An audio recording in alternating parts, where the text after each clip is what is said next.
Salatu wassalamu ala Rasulillah. Those who decided to leave, please do your best to keep your voice as low as possible. جزاكم الله خيرا. أسأل الله سبحانه وتعالى أن يجعل جمعنا هذا جمعا مرحوما وأن يجعل التفرق بعده تفرقا معصوما. Yesterday, indirectly, I mentioned the story of Taif. Do you remember? My point was that Azhari, who felt at a certain point that since 40 days I'm not able to realize what kind of suffering that Prophet Muhammad ﷺ faced when he went to Taif. Today we'll try to know what is the story of Taif and to take 2 or 3 lessons from this. This story basically is one of the most amazing story of the amazing character of Prophet Muhammad ﷺ, how or what he was holding within himself towards us, amazingly. And it deserves a full lecture, at least 1 hour. Like in a very quick minutes. Prophet Muhammad ﷺ, he decided to try like a new phase in da'wah. Most of the people in Mecca, they are not responding to him. So he decided to go to Taif, tens of kilometers from him. So he went walking with one of companions, if I'm not mistaken, Zayd bin Haritha, who used to be Zayd bin Muhammad. Was called. Look what happened now. The people of Taif, in general, the leaders, al-mala of them, they were so wicked, so bad to a degree, they did not just decide just to refuse listening to him, which is from one angle, they can do it, simply we don't want to listen to you, that's it, they can do it. It's not just they decided, those big leaders and those who control the society, they did not just leave the place where he was talking with the people, no. They decided to do the following horrible thing. They gathered the people when they know that he was, look, he was going there just to tell him about the new religion. Plus, at that day and up to this moment, you know, Arabic culture, the guests, you know how much what kind of degree you must honor the guest. He's a guest now. He's the guest of the city. Even if you disagree with him, even if you don't like him, there's some kind of cultural duties. He's a guest. Sometimes you feel shy not to respect him. Yet, they welcomed him by gathering the slaves, the kids, and the bad people in the society in 2 rows, and they started stoning him.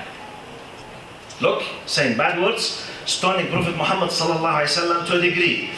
Zayd radiallahu anhu, he was trying to protect Muhammad sallallahu alaihi wasallam with his body. Both of them complete their bodies from the back up to the end of their bodies, they were bleeding. You know, it was not just once, they kept stoning them till both of them, they were full of blood. Plus, one of the kuffar of Taif, he told him something amazing. Wallahi, when I read it, it did something amazing in my heart. He said, "Ama wajad Allahu ghayraka ahadan ghayraka yursiluh." He said, "Hey, you Muhammad, sallallahu alaihi wasallam, just say it, hey, has not God found anyone else rather than you to send?" It's a sign of what? Insulting with the highest degree that you can ever imagine. Which means you, even if you want to send someone, let him find someone else. Just you, like this. Look, he was insulted psychologically. He was insulted and hurted physically, and he was bleeding. Now this is the event. Look to the reaction, amazingly.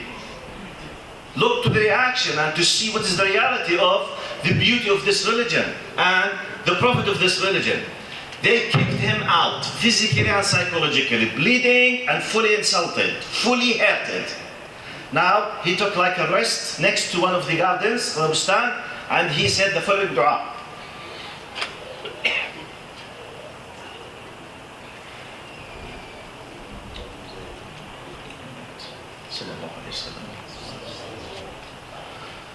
He started saying the following dua.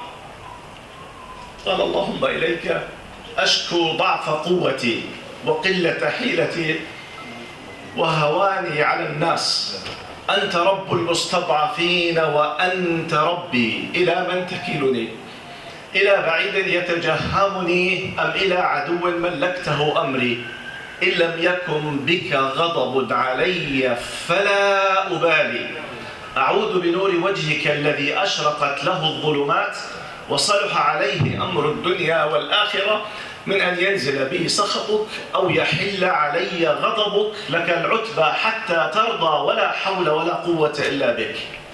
Wallahi, I swear by Allah, maybe if you want to gather the languages of earth, you can't translate this dua. You can't. It's amazing. It's amazing.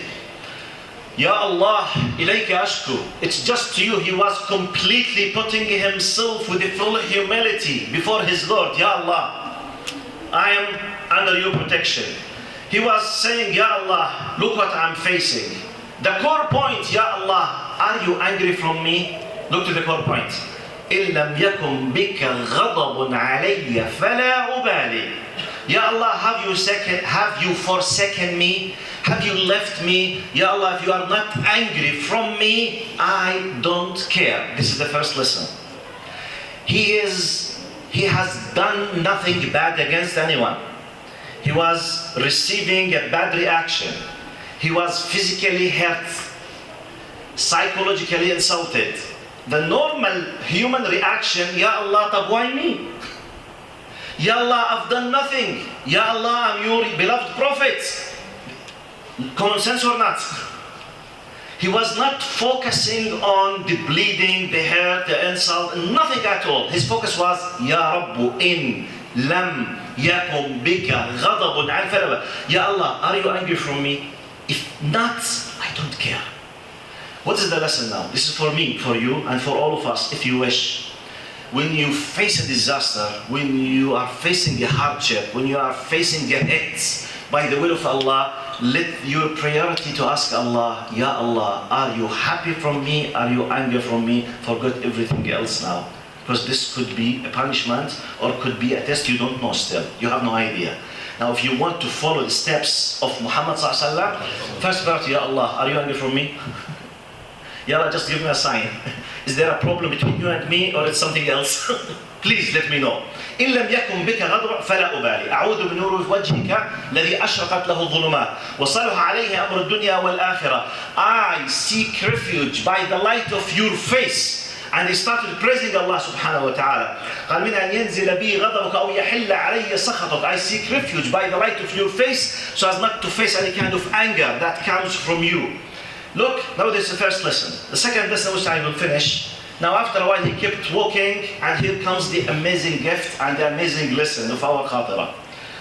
Jibreel alayhi salam came to Prophet Muhammad sallallahu alayhi wa sallam, and this is mentioned in the hadith الصحيحة. قال يا محمد إن الله قد بعثني وبعث معي ملك الجبال. قال يا محمد, the archangel Gabriel, peace be upon him, came and he stood before Muhammad sallallahu alayhi wa sallam. قال يا محمد, O Muhammad, Allah has sent me and sent with me the angel of mountains. And in one narration, the angel of mountains came and said, Ya Muhammad, inna Allah ba'athani wa amarani an a'tamira bi amrika فلو شئت لأطبقت لك عليهم الأخشبين. أخشبان هما جبلان حوالين مكة. He said, Ya Muhammad, Allah has sent me and He commanded me to put myself under your commandment. If you wish to take the two mounts of Al-Akhshaban, there are two huge mountains to the two sides of Mecca. Because of the main reason of his disaster was the people of Mecca, because they kicked him out, they are not responding. Look now, psychologically, try to understand what happened. Someone who was kicked out because of a group. He was insulted physically, hurt physically and insulted psychologically, bleeding and completely in a very difficult psychological. Now, the mightiest power in the universe, Allah subhanahu wa ta'ala, has sent one of the angels and he put himself under his commandment, telling him, this is an open check. You just name it. Write the number.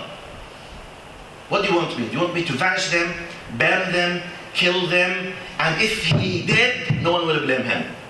Because Allah gave him the permission. قال أأتمر بأمرك. Allah has sent me and asked me to be under your commandments. I think any one of us, on top of you, I myself, I will ask him to destroy them. I can't. Wallahi, and I'm talking about myself, I can't. It's amazing. What is that? قال لا ولكن ادعوا الله لهم لعل الله يخرج من أصلابهم من ينصر هذا الدين. He said, no, but please make dua for them so that may Allah bring from their offsprings some people who will support this religion. What was his priority? Forgiveness and someone to support the will of Allah. And by the way, at that moment, hundreds of people who became Muslims later, they were living in Mecca and at Taif. On top of them at Taif, Abu Hurairah, he was not Muslim at that time. Rawiyat al-Islam, the biggest narrator of Islam, he was not Muslim at that time. And hundreds of big Sahaba that we know, still they were in Mecca what? Mushrikeen at that time. Look to the reaction. It's one moment. He was given the full permission. His reaction was amazingly. Look, he dealt with the non-believers, his enemies in this way. What about our relatives and the close brothers whom we are fighting for silly reasons? La ilaha illallah. If you want to be followers for Muhammad sallallahu alaihi wasallam, this is the role model. Sallallahu alaihi wasallam.